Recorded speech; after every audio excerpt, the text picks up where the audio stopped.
Hi friends, அனைவருக்கும் வணக்கம். எல்லோரும் எப்படி இருக்கீங்க ஃப்ரெண்ட்ஸ்? நல்லா இருக்கீங்களா? இந்த வீடியோவில் நம்ம சமைக்கும்போது எண்ணெயெல்லாம் சைட்லேயோ இல்லை கீழே கேஸ்லேயோ ஜன்னல் கம்பிகள்லையோ படர்ந்துருந்தா அது எப்படி ரொம்ப ஈஸியாக சுத்தம் பண்ணுறது அப்படின்னு சொல்லி பார்க்கலாங்க. ஃபஸ்ட்டு நாம் அந்த ஆயில் இருக்கிற இடத்த ஒரு துணியை வச்சு ஃபஸ்ட்டு தொடச்சிக்கணும். ஒரு காஞ்சி துணி வந்து நம்ம இப்போ பாத்திரம் பிடிக்கிறதுக்கு துணி யூஸ் பண்ணுவோம் இல்லைங்களா, அந்த துணியை வச்சு இல்லைனா வேறு ஏதாவது பழைய துணியை வச்சு நம்ம தொடச்சிடணும்.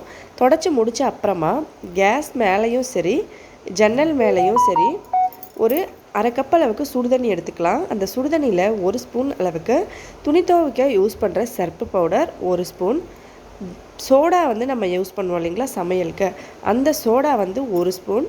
இப்போ 1 ஸ்பூன் சர்ப் பவுடருக்கு 1 ஸ்பூன் சோடா, 1 ஸ்பூன் உப்பு, இது 3த்தையும் சேர்த்துட்டு எலுமிச்சை பழம் நம்ம புழிஞ்ச அப்புறமா அந்த தோல் இருக்கும் இல்லைங்களா, அந்த தோலை எடுத்து நம்ம ஜன்னல்லையும் அதுக்கப்புறம் கேஸ் மேலேயும் இந்த தண்ணியை தொட்டு தொடச்சோம்னா, இந்த தண்ணியை தொட்டு நம்ம பொதுவாகவே எலுமிச்சை பழத்தையும் அதில் போட்டுட்டு அதை வச்சு சும்மா லைட்டாக தேய்ச்சி விட்டுட்டு அதுக்கப்புறமா ஒரு துணியை வச்சு நம்ம தொடச்சிக்கலாம்.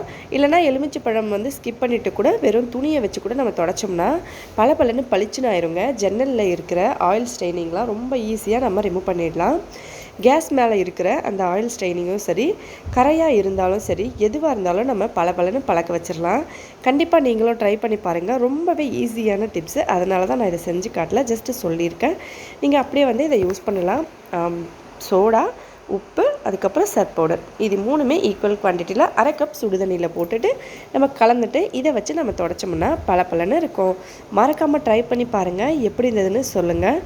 இதை வந்து நீங்கள் வீட்டில் எந்த இடத்துலையும் இருந்தாலும் சரி, வீட்டில் ஆயில் படுற இடமா இருந்தாலும் சரி, ரொம்ப அதிகமான டஸ்ட் இருக்க இடமா இருந்தாலும் சரி, ஜன்னல் அதுக்கப்புறம் கதவு ஓரங்கள் இந்த மாதிரி இடத்துல எல்லாம் கூட நீங்கள் இரும்பு ஸ்டீலில் இருக்கிறது இல்லை இரும்பு வந்து நீங்கள் இந்த மாதிரி தண்ணியில் வந்து தொடச்சிக்கலாம். கண்டிப்பாக ட்ரை பண்ணி பாருங்கள்.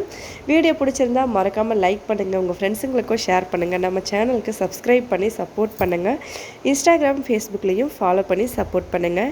இதே போல் இன்னும் பல வீடியோஸ்லாம் பார்க்குறதுக்காக. நன்றி, வணக்கம்.